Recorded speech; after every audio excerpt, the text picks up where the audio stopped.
Have you ever noticed them? The digital ghosts. They're the first to watch your story. They're the name in your scene list. They exist, powerfully, in the quiet corners of your online life. But they never post. They never share the sunset, the coffee, or the late-night thought. They are the silent majority, the invisible audience. The world dismisses them as lurkers or shy, but that's a mistake. Their silence isn't emptiness, it's a choice. And the psychology behind that choice is far deeper than anyone imagines.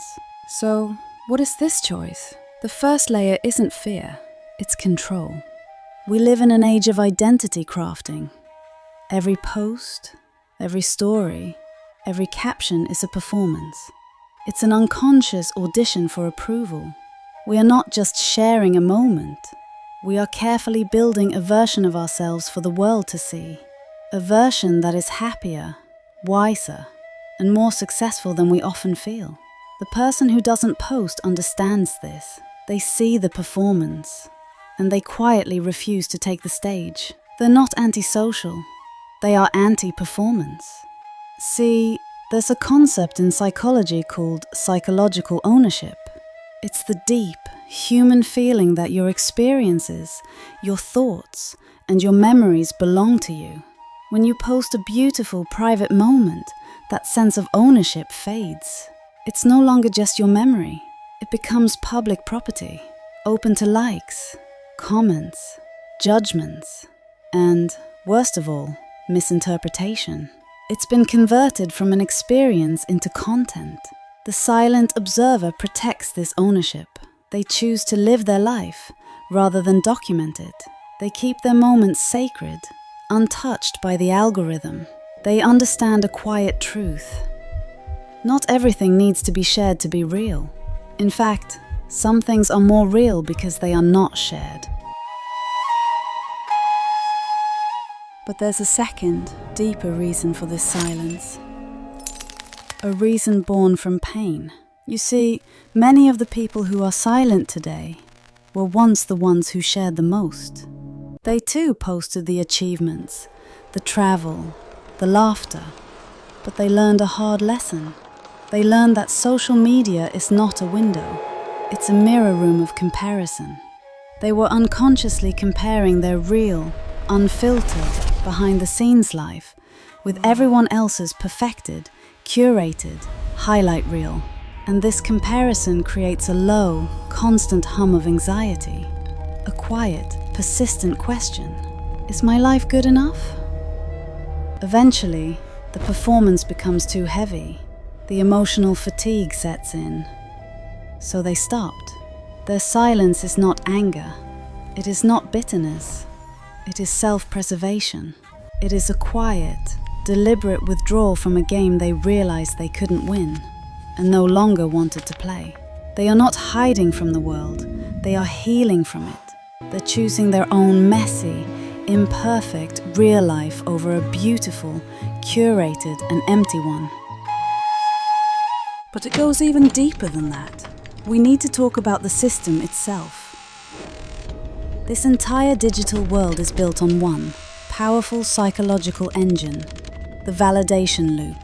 Every like, every share, every positive comment is a tiny hit of dopamine. A chemical reward that tells your brain, you are seen, you are approved. It doesn't take long for our brains to crave this. We stop experiencing our lives and we start thinking in captions. We begin to measure our worth, not by how we feel, but by the digital applause we receive. We start to ask that quiet, anxious question. If I experience something beautiful and don't post it, did it even really happen?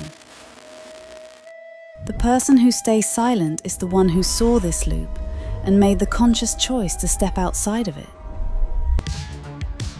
This isn't just discipline. It's a profound act of psychological rebellion. They are retraining their brain to find value internally. Psychologists call this a strong internal locus of control. It's the unshakable belief that your happiness and your worth come from you. not from the changing opinions of a crowd. They don't need the echo of 1,000 likes to know they exist. Their validation comes from their own life, their own principles, their own quiet truth. And in a world screaming for attention, this is the rarest form of confidence. Now, is this true for everyone? Of course not. For some, the silence is driven by fear. The fear of judgment, the fear of being misunderstood, the fear of posting something and being met with total silence. Psychologists call this self-presentational pressure, the constant, exhausting awareness that you are being watched and judged.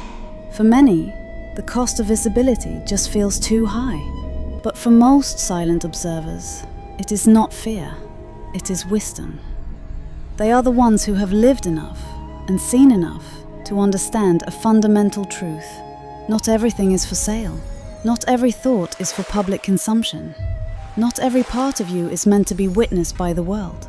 They understand that the loudest person in the room is often the most insecure, and that true connection doesn't happen in a comment section.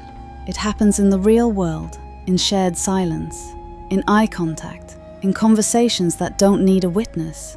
The silent user is not empty. They are often the ones who are the most full. They are the ones who read, who think, who observe. They are processing the world on a deeper level, not just reacting to it. They are not just scrolling. They are seeing. They have discovered something that the rest of the world is desperate to find: peace. They have found comfort in the unshared moment. They have built a life that doesn't need an audience to feel real. And in that, they have found a quiet, profound, and unshakable freedom. So the next time you scroll, and you see that person who is always seen, but never heard, don't assume they are lost, lonely, or afraid. They are not invisible.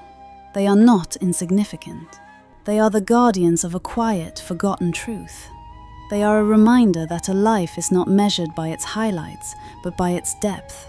That true confidence is not loud, it is calm. And if you are one of them, know this: your silence is not a weakness. It is not emptiness. It is a sanctuary.